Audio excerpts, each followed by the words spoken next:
You're listening to the Hazard Ground Podcast, with service members from across the military sharing their stories of combat and survival. And now, here's your host, Mark Zinno. Welcome into the Hazard Ground Podcast. As always, we appreciate you joining us each and every week. Before we get to this week's guest, former West Point grad who went on to serve over 20 years in the military and started his own life coaching business and continues to work in the veteran space, helping veterans transition, combat suicide, and a whole lot more. We'll get to him in just a moment. First, our normal reminders to follow us on all the social media sites, Facebook, Twitter, and Instagram at Hazard Ground and Hazard Ground Podcast. Our website, hazardground.com. That's where our Amazon promotion goes on. Getting ready for back to school. Are we getting ready for back to school? I think we are. But anyway, if you're going to do some back to school shopping on Amazon, go to hazardground.com first. Click on the Amazon button at the bottom of the homepage. It'll redirect you to Amazon. Whatever you guys spend, we'll get a percentage of, and then we'll donate a percentage of that back to some of the charities and organizations you've heard featured here on the show. Easy way to help out veterans and veterans charities just by doing Amazon shopping. But you got to go to hazardground.com first. Subscribe to the YouTube channel. Smash that like button. Give a thumbs up to all the content there. We appreciate you guys watching on YouTube as well. All right, I told you a moment ago, this week's guest, a 21-year veteran of the United States Army, West Point grad, retired lieutenant colonel, had 3 deployments to Afghanistan, and in his post-military career, founded a company called Ordinary Hero Coaching, where he works through executive leadership, veterans transition, mental health, all the things. Also works with the Commit Foundation as an ambassador and sponsor.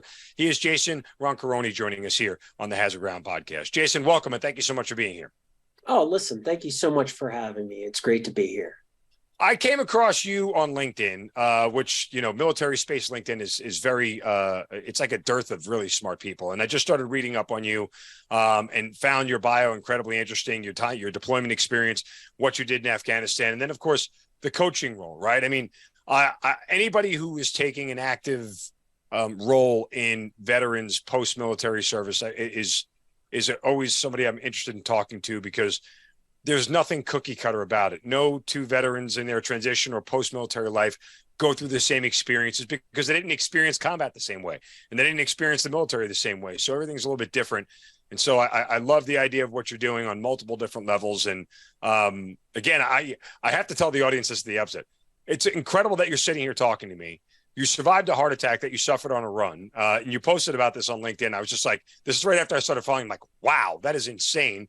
And you're sitting here with a smile on your face, obviously blessed. But, you know, for as somebody who's in good physical condition, the idea that your ticker stopped ticking in the middle of a run had to be a little bit scary, to say the least.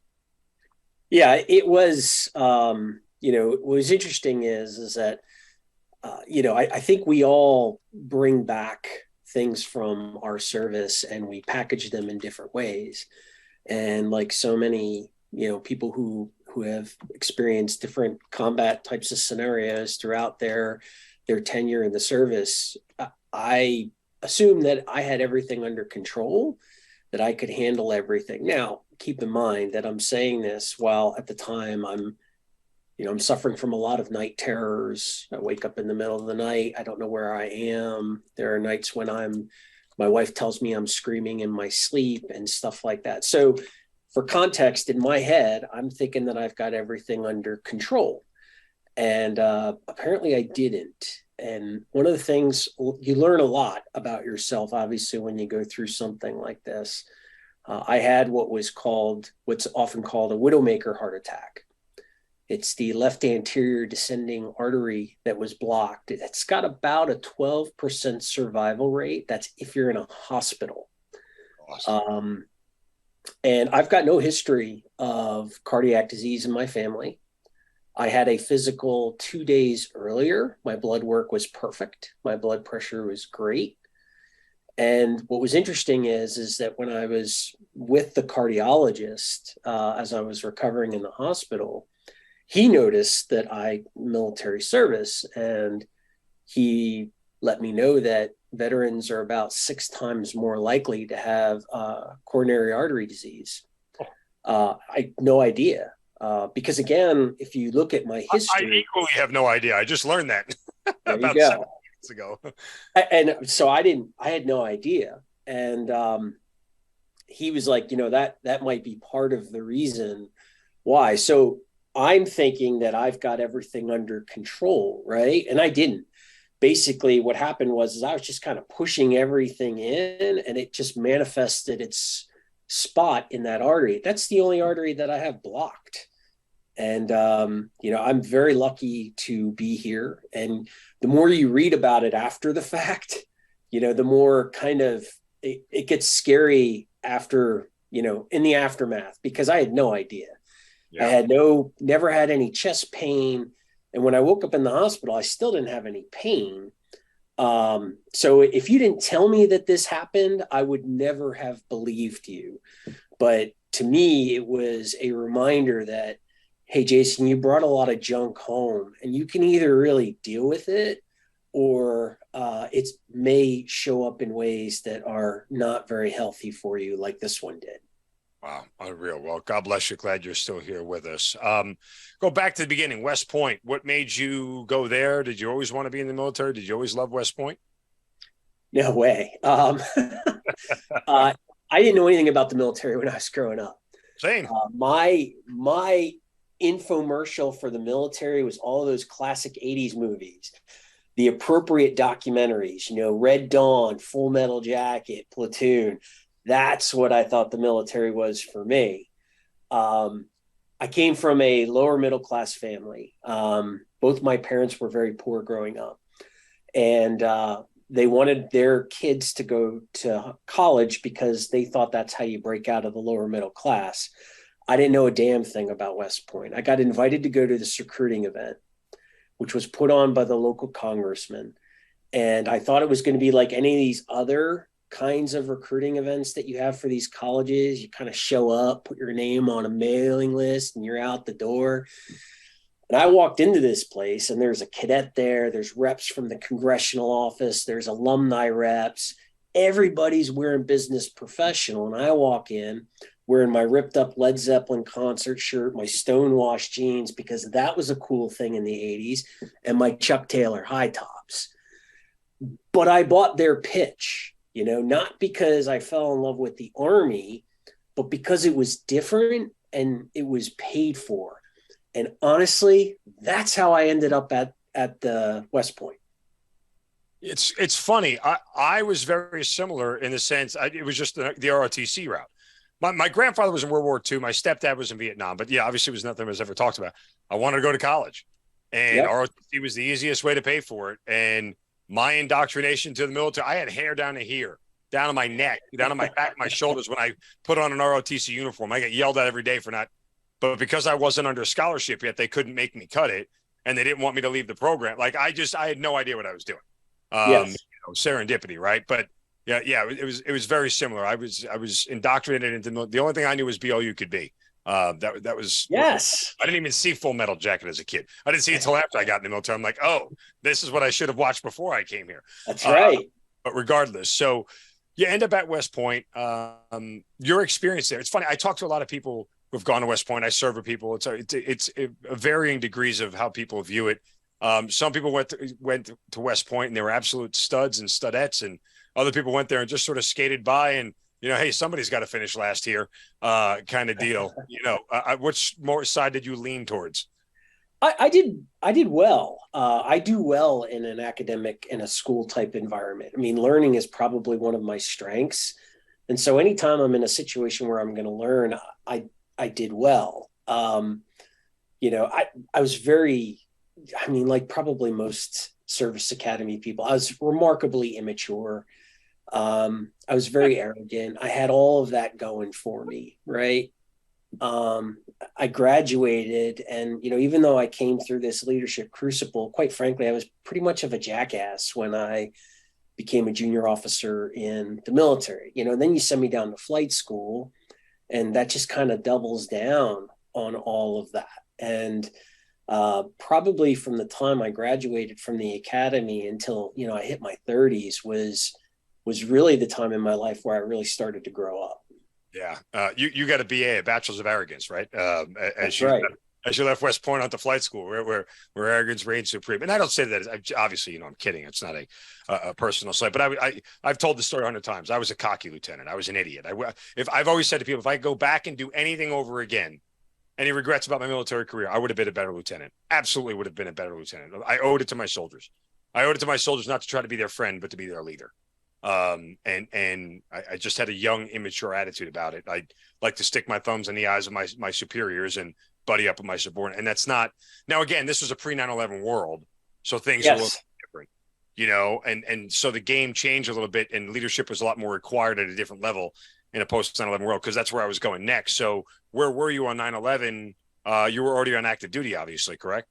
No. So what's interesting is I got out of the military. I left. My whole plan from the get-go was to leave as soon as I could. I resigned my commission. I went through a junior officer hiring company. I was working as basically a manufacturing process engineer, which I did not like. And my plan was to take advantage of the company's education program, go ahead and get an MBA, which I know a lot of junior officers do now, and then go find something else. And honestly, what happened was this was in 2001, and I worked in the field of optoelectronics. Quite frankly, I don't know what the hell our equipment did. That wasn't really my role. I was like the rep on the production floor of a manufacturing facility, which is primarily union labor. And when the dot-com bubble bursts, it just crushed the tech sector. And so like where I was at, there were 3 manufacturing sites in the area. And within 3 months, all 3 of those manufacturing sites closed, and they laid off thousands, tens of thousands of people, including me. And so what happened was I'm out of a job. I didn't know how to find a job. I ended up doing the only thing I thought I could do, which is just shotgun blasting resumes and applications on monster.com, which I'm sure you're quite familiar with. Is absolutely the wrong way to go about doing this. But I didn't know any better. And honestly, I ran out of money. I was flat broke, could not afford my apartment, couldn't afford my car, moved back in with my parents. And what happened was I was going to go ahead. One of the things I was considering doing was maybe going to fly for the Coast Guard. And as part of that Coast Guard application, because I come from that Allentown area in Pennsylvania, spent a lot of my summers down on the Jersey Shore. And so I thought maybe the Coast Guard would even be a better fit for me. And what happened was in the process of trying to go from the Army, because I was still in the IRR, right? I had to get a conditional release to do a service transfer, which meant I had to reach out to old bosses and supervisors, which, if you remember what I said about how I was as a lieutenant, I was not comfortable doing. I've got all that additional shame and embarrassment because, here I am thinking I'm better than the Army, and now I'm broke and living with my parents. And I reached out to one of my mentors. I reached out to a bunch of them who fortunately were much better human beings than I was at the time. And they were all willing to talk to me. And every single one of them, kept kind of pushing me to go back into the Army. Now, initially, I didn't want to do any of that. Initially, I wanted to, go fly for the Coast Guard because, again, I was still better than the Army. And going back with a break in service, all my classmates from the academy are going to outrank me. I wasn't a real good steward of my career, so promotion wasn't a guarantee. And doesn't sound like an attractive path for somebody who thinks they're better than the Army. Now, at the time, mind you, I was working in a dive bar in downtown Allentown. The kind of job that gives you a lot of time to reflect on where your life is, where your life's going. And what happened was over time, I kind of came around to the idea of the worst thing that could happen is I go back into the Army, I get passed over for promotion, but I get 3 years stay of execution to maybe go find something else and redo this transition in a better place. And so I ended up typing out this message, very heartfelt message saying, hey, I'm going to come back into the Army. I'm going to do this differently. I'm going to, lean in and do all this stuff. And I sent that email out on the afternoon of September 10th, 2001. Oh, wow. So the next day, because I'm working in a bar at night, when 9/11 happened, I was in a Gold's Gym working out in the morning. And, they got those TVs all around the place. And so I saw, one of the World Trade Center buildings is on fire. And, I got my headphones on. I'm listening to Metallica and Linkin Park and whatever else the hell was out at that time. And people started, kind of culminating around it. And it's like, hey, what happened? They were like, well, a plane hit the building. And we were sitting there just watching it live and then saw the second one hit. And that's when like everything just kind of, I think we were all in that moment of suspended animation at that point where like we couldn't believe what was happening and what we were seeing. And, you couldn't use your cell phones because that was all shut down. And it was just a crazy time. But I felt, for all the shame that I felt with where I was in my life, the greatest shame I felt was that I wasn't in uniform when that happened. And so then I came back and, I'd love to tell people that I came back because I'm such a patriot, because that's a great story, that Pat Tillman story. But my truth is, honestly, I made a lot of mistakes in the early parts of my life. And I saw going back into the Army as an opportunity to basically get a mulligan. And 9/11 just happened to occur around the same time. So I was not in uniform. Mm-hmm. I was at a Gold's Gym working out. There was no part of you that thought, oh my God, I can't believe the letter I just sent. Like, I want it back. Was there any of that, knowing that we're going to war kind of deal? No, not at all. I think it was the opposite. I think I felt like, I think I was ashamed, probably more ashamed with really how I conducted myself, in the first part of my career. Because like you, I mean, I did not take advantage of the opportunities that I had to really be a positive influence. I was just so self-involved, immature, and basically, had a real bad attitude and bad behavior, and leveraged my competence as collateral for that. And, it's, again, all that helped me be better the second time when I came back. Nope. I mean, 100%. And look, I'll say this much, just additionally as a tangential sort of anecdote here. I've spent the better part of the last 7 or 8 years of since battalion command, really, investing time back into lieutenants, one-on-one time with them, getting on their level and speaking to them one-on-one. So if any of them have the same sort of level of immaturity or cockiness that I have, that I can at least relate to them a little bit and sort of get them on a path to use the time the right way and connect with them. Because honestly, it was just one of those things. I remember when I was leaving, when I told my battalion commander, that I was being moved off active duty due to some combat reform initiative program that they were doing prior to 9/11. Mm-hmm. He had said to me, he said, "Are you sure this is what you want?" Because he's like, believe it or not, you're actually really good at this.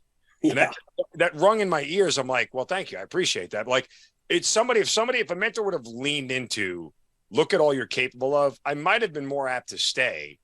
But there's never really that one-on-one human connection, that level of empathy from senior officers down to junior ones. At least back then there wasn't. I'm not blaming them for my attitude by any stretch, but I'm just merely saying, I'm trying to tell you that I spend the time now, even as an 06, to invest back into junior officers and making sure that they understand who they are and how they can get where they're going to go and how they can maximize their best talents in uniform, so they don't end up sort of allowing their attitude to overtake what could be, some really competent people in good positions. I would agree with a lot of what you said there. I think it was a different military back in pre 9/11 than what it became after 9/11, particularly when, you're talking about like leadership and how we interacted. The Army was a very toxic zero-sum game in the 90s. And there was a lot of, leadership through fear. And I got exposed to a lot of bad leaders, which was a very big reason why I said, you know what, screw this. I'm better than this. And fortunately, I did have enough good leaders that I was exposed to that I could reach out to. And for the most part, the leadership that I was exposed to when I came back was exceptional. So I was very lucky that I had that very early on and I could recover from it. All right. So you come back on active duty, and you end up in Afghanistan in the beginning of 2002. Is that correct? It was 2003. 2003. Okay. Yes. So what is it? What's the feeling like for you as you're getting ready to leave for Afghanistan? You know, you're sort of getting this second chance in the Army, and now all of a sudden real gets real. Any anticipation, reservation? Hey, I probably might have overplayed my hand here a little bit, or you're just swimming in it all and enjoying it? No, I felt like this is where I needed to be. Okay. And, I was very proud that I was going to be a part of this. I felt very validated with my decision to come back. Now the deployment experience, it wasn't a great one. And by that, I mean that, when I got there, the war in Afghanistan, it wasn't happening the way things were probably at the time in Iraq. It was actually the easiest of all the deployments that I had done back then. I was operating out of Bagram Airfield. My responsibilities was more about facility management and things of that nature. So, I was really kind of one of these fob kind of guys. And my two deployments after that, that was not the case. It was much more dynamic and much more impactful in both probably a positive and a negative way. So the first deployment, I don't, for me, it wasn't like the other two deployments. What did you take from that deployment, if anything, other than just the overall living a combat lifestyle experience, that you carried forward? Because your next deployment was what, not until 5 or 6 years later, correct? Yeah. So my next deployment, yeah. So the first deployment, I don't know that I really took a whole lot of anything away from it. If I'm being honest, again, it was, it just was a time in the country where things were not, popping off the way they were later. And, then I go back in the end of 2007 into 2008. And I like to classify that as the time when we really started losing. I was operations officer for an aviation task force operating out of Kandahar. And it was remarkably dynamic in terms of everything that was going on. And we were woefully under-resourced. We didn't have enough assets to do the things. And we did a lot of very kinetic kinds of missions and operations, a lot of assaults, partnered with different organizations throughout RC South, RC, used to just be West, and then it became Southwest. And given like what was happening in the Zari Panjwai, that's why I always call this the time when we really started to realize that we were like losing in Afghanistan, because we just could not, we didn't have the resources really to kind of do a lot of the things that we wanted to do. And so that's why, like, they're just night and day, the first one and then the second one. When you start talking about losing, yeah. Well, one, directly, does it personally affect you guys in the form of casualties and loss?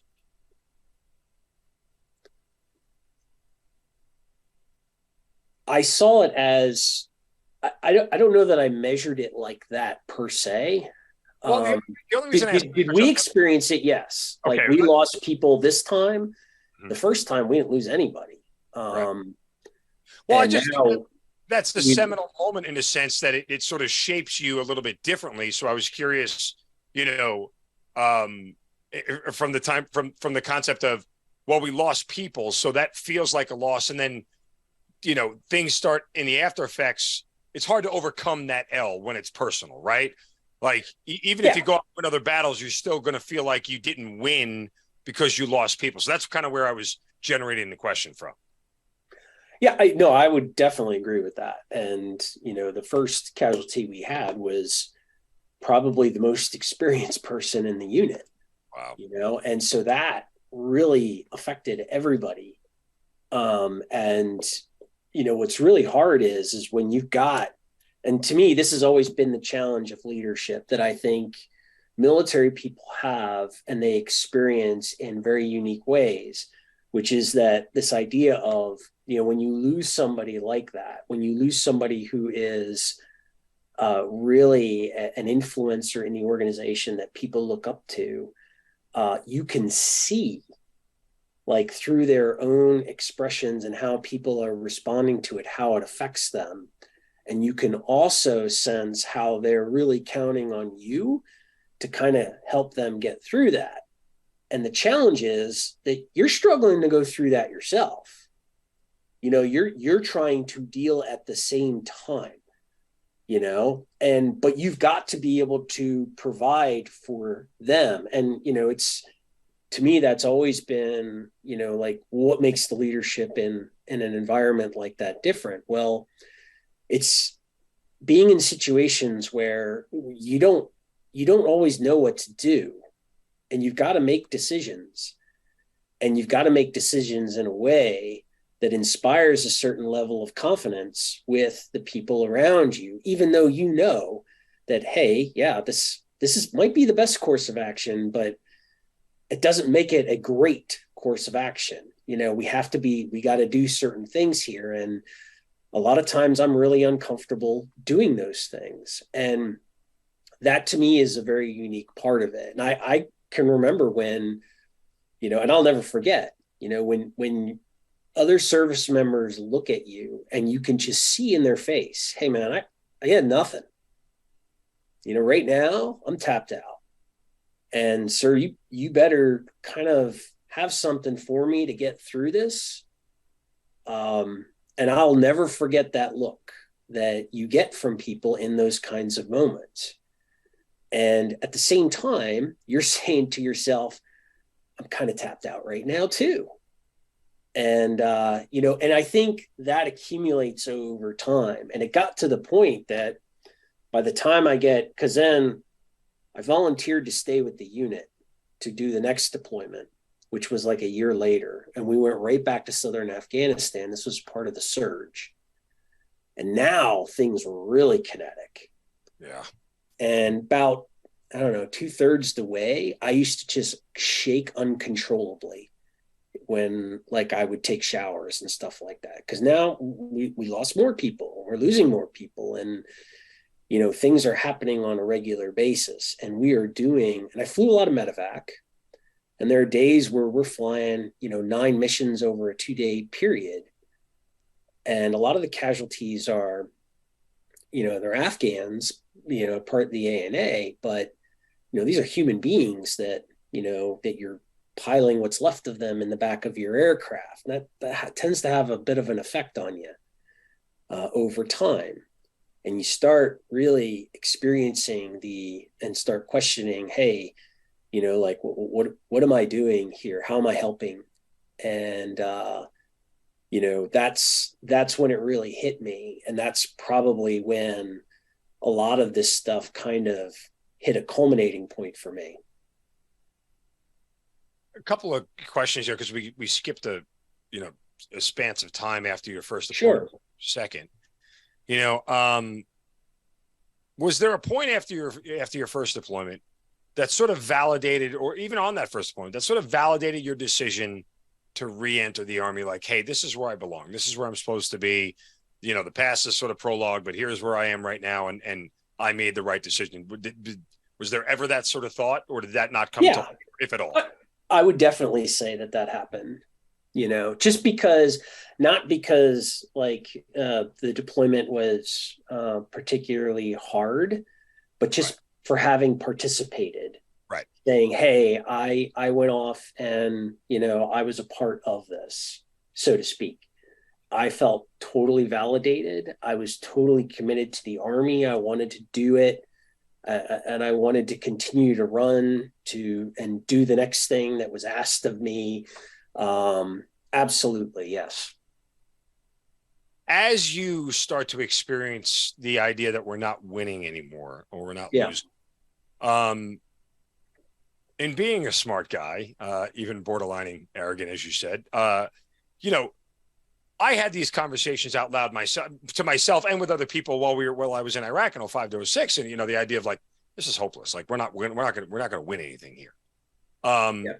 Was there a point where the actual physical loss of troops and men and people that you knew and everything else and the idea of winning this thing strategically, where they converge and then diverge for you, where you started to wonder if this was the right decision to be part of this whole thing? That's an interesting question. And quite frankly, I don't think I ever really considered it. I don't think I ever hit in my mind. Initially when I went back the end of 2007, 2008, it was, hey, we're going back there. We're going to try to kick some ass. And then you're doing these missions and like, you'll do a mission in one location, you'll do an assault, you'll do a cordon and search, you will kind of seize, occupy, you'll take some, you'll take some HVTs, some high value targets, detainees and stuff like that. And then 3 months later, you'll go back into the same area and you look at that and you're like, okay, well, wait a minute. Like we did this massive mission there before, like, and now you want to go back and it's the same. You're giving me the same intel we had the first time. Like what changed? And it was things like that would happen. And then the other part of that is you start realizing that the operationally, the mission that we're starting to do more and more of, and that we're trying to expand across the country, is the medevac. And as you're doing more and more of that. And so like for me personally, like the last time I was in Afghanistan, like the mission that I started to fly more and more of was the medevac. Again, because that was a mission where I thought that I could contribute, right. Because the assaults, we're just doing one after another. And the whole concept of removing bad guys from the battlefield, right, which is what I kept hearing from people. It's like, well, are we really? Because if we're removing them, then why am I going back there and do the same mission? How many bad guys they got in this town? That's exactly it. And a lot is the answer. What is the mental difference in the level of personal, what's the word here? Personal effects / trauma that it has on you? Is it, because this is always curious to me. And when I talked at the top of the show about how people, sense battle and perceive battle in different ways, it's different for different people. The thing that sort of kept you up at night more, metaphorically speaking, removing bad guys from the battlefield from your gunship up above, or taking body parts and carrying fallen soldiers off the battlefield, like which one got into your head more and sort of maybe contributed to night tremors or bad feelings or anything else? Because I think they're two different things. Yeah. And everybody kind of reacts to that stimulus differently. I'll tell you exactly what it was. There was a mission that we did. It was in July of 2008. I was on the medevac team. And the call came out. We were going to Azizullah, all right, which is north of Highway 1 of the Zari Panjway. And the call was for a child. And the child had been injured by one of these improvised explosive devices. And the father carried the child to this base. And so when we got the call, we were focused. And, for me, this was like, hey, we have an opportunity here to save a child, right? And I think it was an 8-year-old kid. My son is, he's like 6 at the time, so like, we're going to do something meaningful right here and now for the first time. We're going to save this child. And I remember, man, we got off the ground, we outflew our coverage. The crew is in high level of performance, synchronization, everything snapping. And, we flew straight through the areas we're not supposed to fly through because we didn't care, because we were going to save this kid. And I remember when we made the call to contact for the approach into landing, and we asked for the condition of the casualty, and the response we got was that he had expired, and just that language expired was like, from the pit of my soul, was like an exhale. And, we went around, we landed the aircraft, because you're describing a life in the same way you describe, something, like a carton of milk. Right, exactly. And I remember when we landed the aircraft, and the plan is we were going to bring the casualty back to the Afghan hospital in Kandahar, right? So that was the plan. So very dusty area, go put the aircraft down, land in the dust. And what happens is, as the dust starts to clear, because the medic jumps off the right side of the aircraft and whatnot. And, and I'll look out to the right to see, them kind of disappear. And what happened is I actually connected eyes with that father. And that is the thing that haunts me now. And quite frankly, probably will for the rest of my life, because what I saw there was, like, in his eyes, was not like an Afghan. It wasn't a terrorist. It was a father that lost his kid. And that moment changed the entire dynamic of this experience for me. That's when I started to have the shakes, the tremors, and all of that. It was that moment when that happened. Is there any way that, if you were to write down a list, good, bad, right? That's at the top of the bad list. Yeah. If you listed all the good, is there anything that even comes close to sort of quelling some of that bad in any size, way, shape, or form for you? In terms of the war itself? In terms of your deployment experience. Because, like, look, you're not, if you're not there. I mean, on the good side, like, it was very, very active, very kinetic, right? Mm-hmm. And the guys from, 2nd Brigade of the 101st, those guys are heroes. I mean, they are brave men and women. The things they did were absolutely amazing. And our main focus was, as the aviation unit in the area, was to support them. But what they went through was ridiculous. And when we were leaving, we had actually secured that area around Kandahar. Like, there was a salient of, okay, we've got this area secure, which was the whole point, was to try and provide some security so that legitimate Afghan governance could kind of slide into that and backfill that. And so we did do that. Now, didn't last, but, in terms of, for that moment, like, that was the positive. Our job was to support that effort and secure that very difficult area. And at least in a small measure, we did that.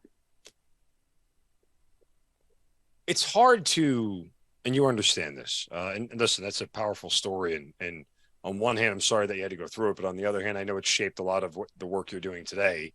And you're not doing it probably without it. So they're from an outsider's perspective, there's a little bit of a positive trade-off, but we spend so much time in the military defining things by mission accomplishment, right, wrong, win, loss, right? Like, we try to keep things black and white. What we don't do well is sit in a gray area too long, because we're uncomfortable with it and we're not good at it. And, we don't know who's in charge in the gray area. I would ask you that, when you talk about the things that you had to go through since that experience and everything else, what has become clear to you? What has become black and white to you about, the good from the experience versus the bad? I mean, again, I think the bad, you talked about the night tremors and everything else, but what have you been able to pull from that experience that you've turned into something positive? I would say probably the biggest thing is just the heroic nature of so many Americans and men and women who are infinitely braver than me, with tremendous amounts of courage. Like the NCO that we put on a hoist, and we lowered her down into an area where, and I wasn't even on this mission, but we kept talking about it, because we had to do a hoist because there were so many tripwires in the trees and the LZs were rigged and all this, that. And she went through that hoist to try and save a life, the situation where we've had pilots fly in conditions that they should have never have flown in order to save a life. And the sacrifice that men and like to witness the sacrifice that men and women were willing to make for the sake of each other, to me, is probably, the best expression of what I would say is our humanity. And I did get to see that. That is the thing that I think most of us who have been in these places can say, hey, I really appreciate that, in a way that, when you come back to regular society, I don't know that we see that all the time, but we definitely experienced it then. When you get back from your last deployment, it's what, 2011 timeframe? Yes. Okay. Obviously you have plenty of career left. At what point in time did the accumulation of events, and the one you spoke about in particular, start to grab a hold of you that you recognized that, hey, I'm not in a good headspace, or that didn't happen until after you were officially out of uniform? No, it happened pretty quickly. We were driving, when I signed out of the 101st, we were driving back in Pennsylvania to, where both my wife and my parents are from. And we were going through, the mountains of central Pennsylvania. And I ended up having a crippling panic attack while I was driving through the mountains. To the point of, like, I could not, I'd sweat through my shirt. And I'm on the highway and I barely got the car to the side of the road. And my parents had to drive out from where they were in the Allentown area, like 3 hours, in order to come get us so that one of them can drive, because I couldn't drive. And, my heart was pounding so hard in my chest that, like, as I'm trying to hold the car on the road, my vision's bouncing with, like, the beat of my heart. That's how powerful that was in that moment. And when I pulled over, I was like frozen in the seat until my wife, because she had no idea why I pulled over at the next exit or whatever. And when my eyes locked with her, I just absolutely broke down. And I was like sobbing, like completely uncontrollably, because like I felt like, hey, you're coming up over that 3 mile mountain and you're putting the aircraft down in the Zari Panjwai kind of a deal again, where you're looking out over the horizon and you're going to dive it. And, I felt like I was going to lose control of that car. And my son was sleeping in the back. And so that was the moment when I knew that, like, hey, I'm not right from all this stuff. Did you address it with your chain of command? So I just signed out of that unit, and I was signing into the Pentagon because I was going to be working at the Pentagon. Did I address it? Yeah, I talked to my boss when I got back to the Pentagon, and he was very receptive, very encouraging, about me getting, working on that and trying to get some help. And, and I did that a number of times, and it's been, I don't know, man, it's been in fits and starts with that. And obviously I'm still dealing with it, sure, because I think that, hey, I got this under control, and then you drop dead of a heart attack, while you're out running. So you've got me nervous now. Personal question. Sure. Are and this is just from my relatability, because I know I feel about it. Are sometimes the flashbacks and the memory of the panic attack and everything else worse than the actual events? Oh yeah. Because for me, absolutely. Like, I have more crystal clear memories of the moments where I had panic attacks and flashbacks than I actually do of the actual moment I was having a panic attack and flashback about. But does that make sense?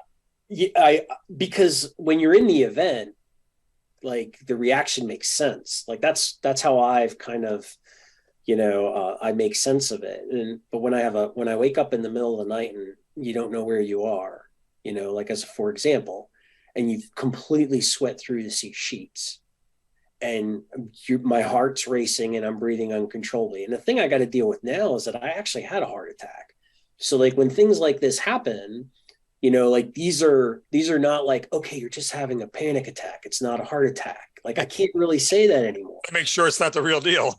Right. So it's got this compounding effect that I'm trying to deal with. And, and unfortunately, I think this is something I'm going to end up dealing with for the rest of my life, for what it's worth. But I totally agree with you that the event, like the aftermath of the event, has a greater resonance than the event itself. Yeah. In terms of just the visceral qualities of it. I don't understand why that is. And the thing for me is, and I don't know if you relate to this. When I think more about the flashbacks that I've had and what has gone on, I get more anxious than anything that I'm going to bring another one back. You know what I'm saying? Like I'm almost mentally prepping myself for the next one to happen. I don't know when and where it's going to happen or why it's going to happen. Because some of them happened right after I got back. Some of them happened 2 or 3 years later, and I had no idea that they were going to happen. And so that whole sort of transaction in your head that this thing is looming on deck somewhere, and I just don't know when, we're going to come up 777 on the jackpot and it's going to go off kind of deal. Right. And that sort of cripples you a little bit mentally in the deepest recesses of your mind. I totally agree with you. Yeah. So how did you know that it was time for you to get out of uniform? Was it directly related to what was going on with you mentally? So what happened is like I had to fight to go on that last deployment. I had an RFO and my boss had to make some phone calls. His boss made some phone calls to get me out of that assignment because I wanted to be with the unit during the surge. I was willing to go away from my family. I was willing to do all of that. When I became a battalion commander, we were like the last rung in the Army ladder in terms of priorities. And then all the way up into the point to where we were notified that, hey, what can you send out in the next 30 days to all these different theaters?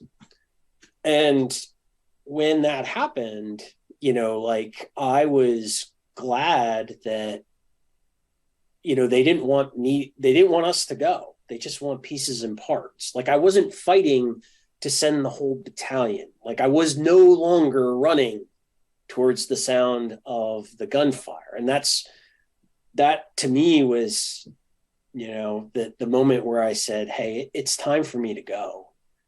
And I guess I kind of realized that before I even took battalion command.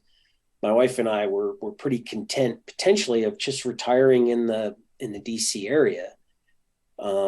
And then the opportunity came out and we talked about it for a while and said, okay, we can do this one more go, because obviously she's concerned about my health, and how much more could I take? But that to me was, hey, it's absolutely the right time to get out because you're not fighting to go on this deployment.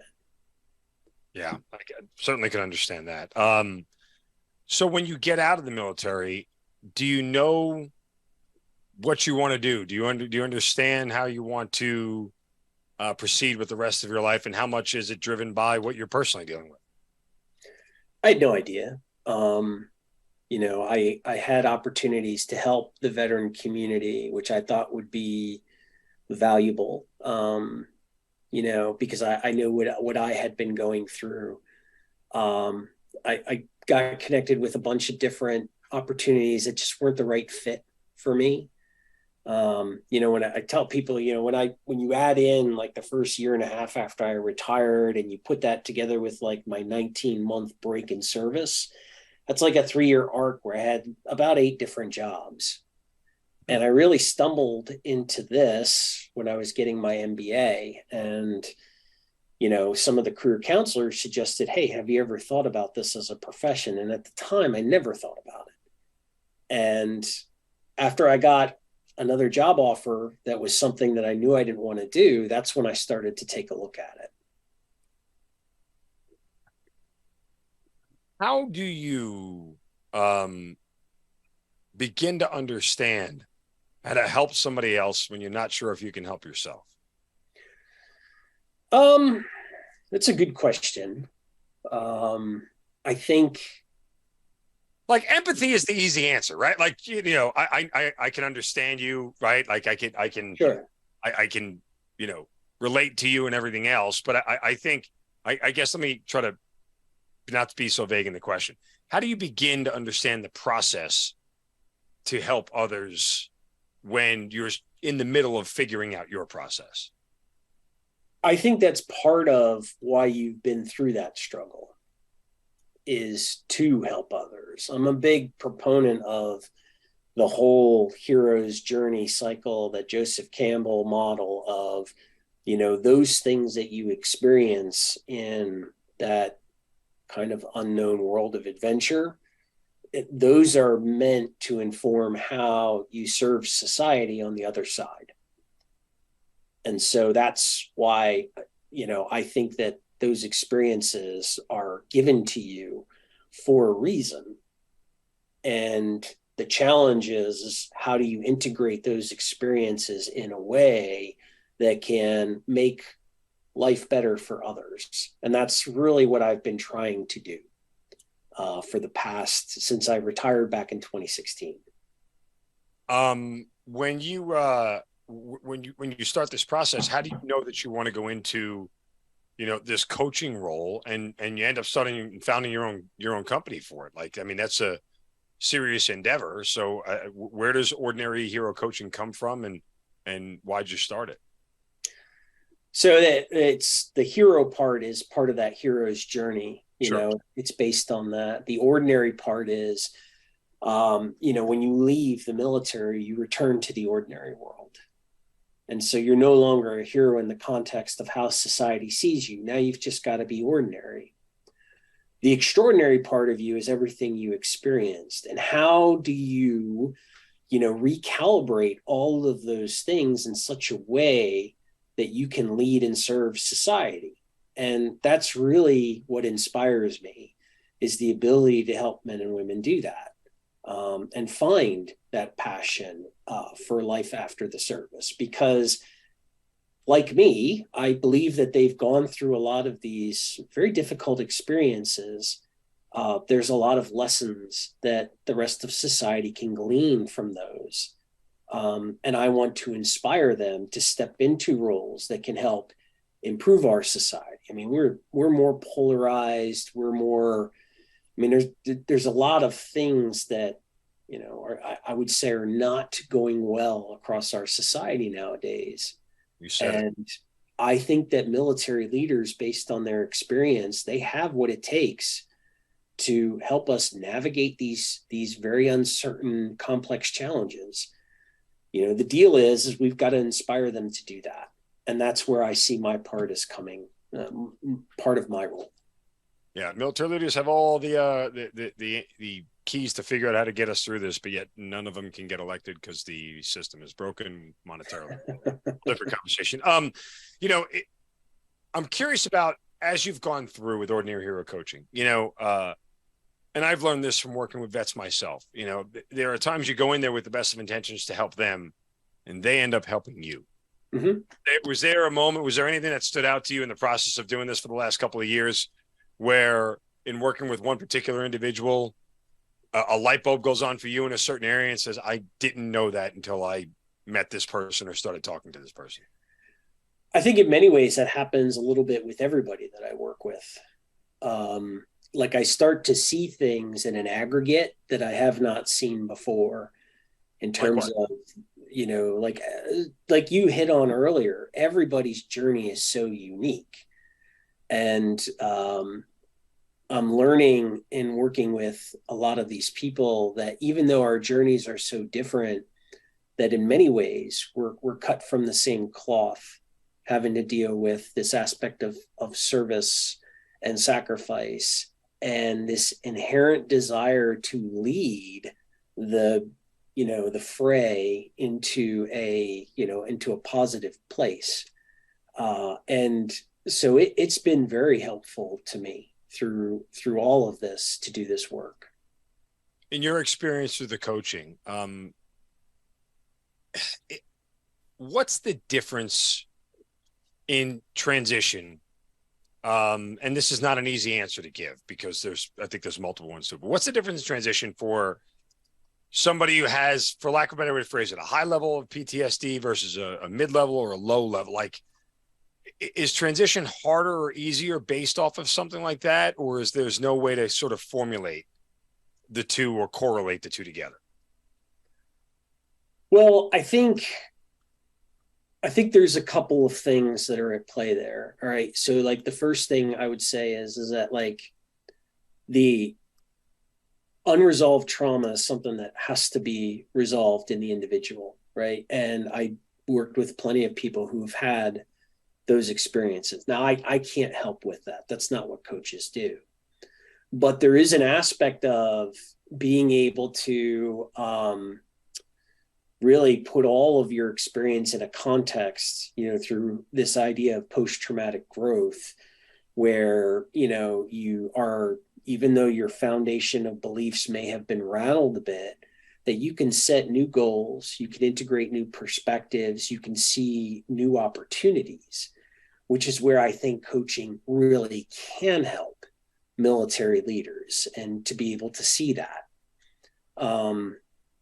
So what I would say is that, and I think one of the reasons why a lot of the resilience programs don't work in the military is because they're trying to put a Band-Aid on something that, is not, you've got to deal with the unresolved trauma.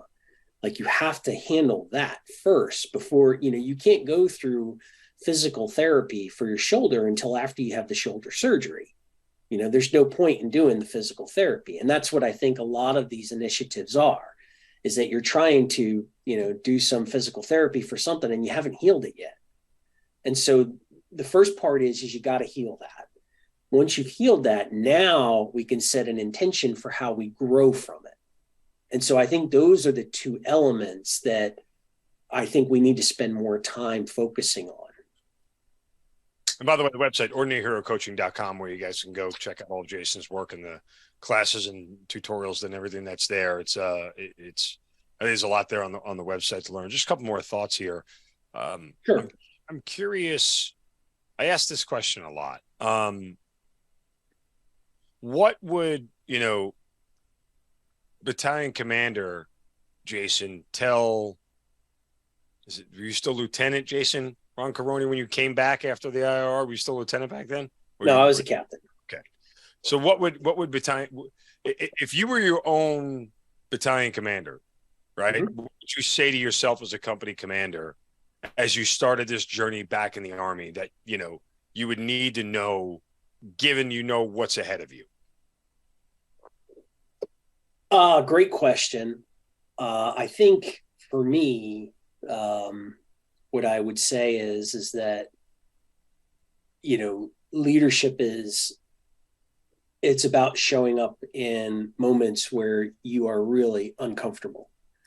And those uncomfortable, it's going to be to not know what to do, or to doubt what you are going to do. But the mantle of leadership is your ability to kind of take that on for the good of the rest of the group.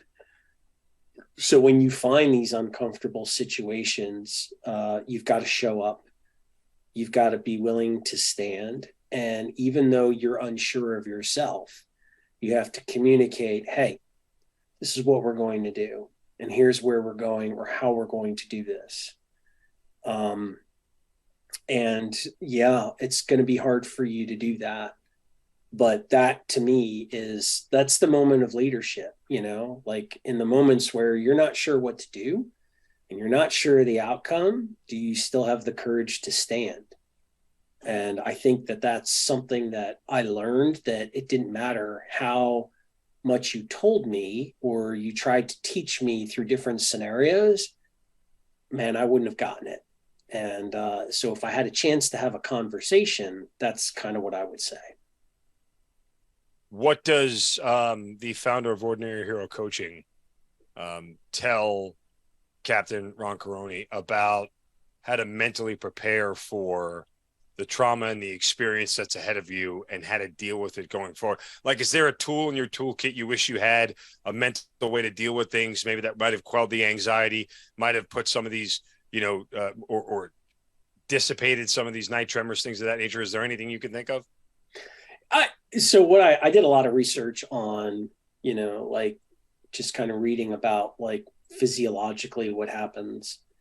And I think I would have done more of that, understanding the physiology of like what happens in a stress response, what happens through, a continuous stress response, when the sympathetic nervous system is constantly being activated, what impact does that have on you? Because I think understanding it now, it has really helped me to just kind of recognize what's going on and why I feel the things the way that I do, like what's happening on a biological, physiological level. And I think we don't do a very good job of teaching military people that. We talk about, hey, here's the Yerkes-Dodson stress curve, but we don't get into, hey, this is what happens when the amygdala is activated. This is what happens when you have a hijack, and this is some of the responses that you're going to have. I think the lack of understanding adds to the anxiety. It doesn't, and having the understanding doesn't completely eliminate it, but I would say it mitigates it because at least you understand what's happening as you're going through it. And so I can understand it, even though sometimes I can't really control it, if that makes sense. Yeah, no, I think it does. Again, I in my personal, journey, I know when the anxiety is coming, I could physically feel it, right? Like you said, it's like a biophysical reaction that goes on within my body. And I don't know if I'm 100% doing it right. I just sort of know how to slow it down or prevent it from becoming more than what I want to be able to handle. Like, right. I know I've got to get myself to a spot by myself and start breathing the right way and get myself to calm, so I don't put more anxiety on top of the anxiety because I'm having the anxiety.